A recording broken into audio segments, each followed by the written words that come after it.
Assalamualaikum warahmatullahi wabarakatuh. Saya Angelika Tirta Oswari, NIM 022. Saya akan menjelaskan secara ringkas salah satu buku filsafat alam untuk pemula yang untuk memenuhi ujian akhir semester mata kuliah filsafat alam. Baik, saya akan masuk pada subbab yang pertama, yaitu sejarah ringkas sains modern. Yang pertama yaitu revolusi sains. Awal abad ke-16 menyaksikan puncaknya revolusi sains yang dipimpin oleh para pemikir seperti Kopernikus, Galileo, dan Newton. Mereka merombak pandangan dunia dengan teori heliosentris, hukum gerak, dan gravitasi. Yang kedua yaitu zaman pencerahan. Pada abad ke-18, mereka memberi jalan bagi zaman pencerahan dengan menekankan pada logika, rasionalitas, dan metode ilmiah. Karya-karya seperti Principia Mathematica, Newton dan Encyclopedia karya Diderot dan D'Alembert mengubah cara kita memahami dunia. Yang ketiga yaitu revolusi industri dan perkembangan sains. Pada abad ke-19 ditandai oleh revolusi industri yang mengacu perkembangan sains terapan, teori-teori evolusi Darwin, dan penemuan-penemuan dalam bidang kimia, fisika, dan biologi mengubah cara kita memandangi alam semesta. Pada abad ke-20 mengalami ledakan pengetahuan di berbagai bidang sains. Revolusi kuantum dan relativitas Einstein merombak paradigma dalam fisika.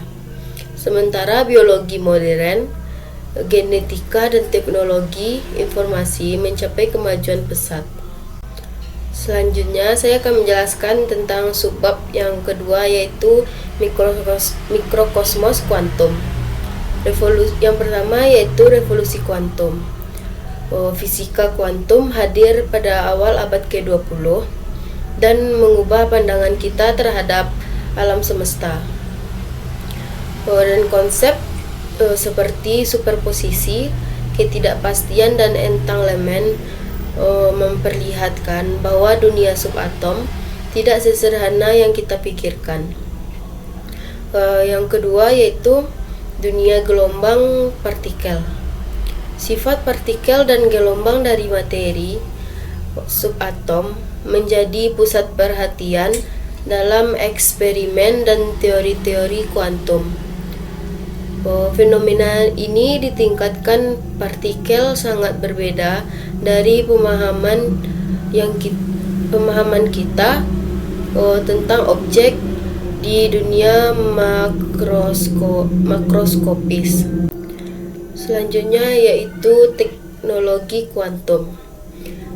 Fisika kuantum tidak hanya menjadi bidang penelitian, tetapi juga menjadi landasan bagi teknologi canggih.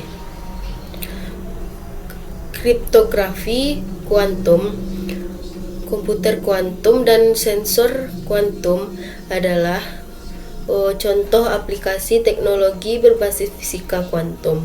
Yang terakhir yaitu menuju filsafat sains. Yang pertama yaitu realitas versus interpretasi.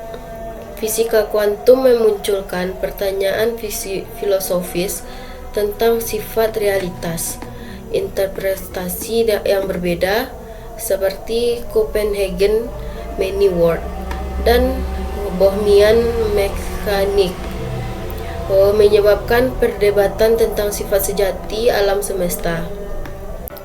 Yang kedua yaitu ketidakpastian dan determinisme. Konsep ketidakpastian dalam fisika kuantum menantang pemahaman kita tentang determinisme dan prediktabilitas alam semesta. Hal ini memicu perdebatan tentang batas pengetahuan manusia dan sifat dasar alam semesta. Yang ketiga yaitu hubungan antara sains dan filosofi. Fisika kuantum mengilhami kembali pertanyaan-pertanyaan filosofis kuno tentang sifat realitas, eksistensi, dan peran pengamat dalam alam semesta. Hal ini mengunggah kembali hubungan erat antara sains dan filsafat. Setelah sekian lama, sains modern, khususnya fisika kuantum, terus menjadi sumber pertanyaan filosofis yang mendalam, memperluas cakrawala pemikiran manusia tentang alam semesta. Jadi, kesimpulan yang dapat kita ambil dari 3 penjelasan yang saya jelaskan tadi, bahwa perkembangan sains telah membawa perubahan paradigma yang mendalam dalam cara kita memahami alam semesta.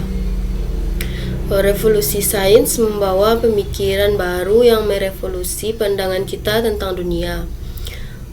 Mikrokosmos kuantum dengan fenomena uniknya telah mengubah pertanyaan tentang sifat dasar alam semesta dan batasan pengetahuan manusia. Hal ini mempertajam hubungan antara sains dan filsafat, mengajukan pertanyaan tentang realitas determinisme dan peran pengamat dalam pemahaman kita tentang alam semesta.